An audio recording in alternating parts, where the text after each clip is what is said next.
Hello guys, Rob here, and today I want to show you my Lego RC car. So here's the Lego car.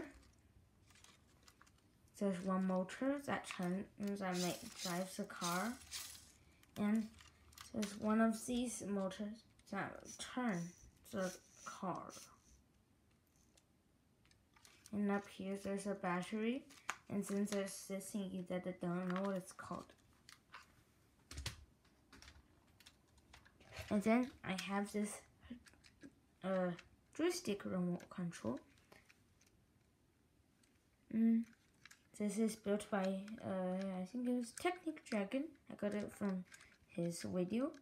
And it's pretty cool. And I use this to drive this car. So let's see.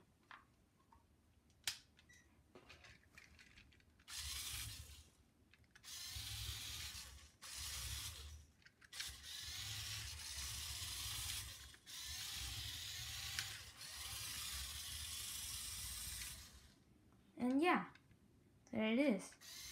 The little car. It's pretty cool, I think.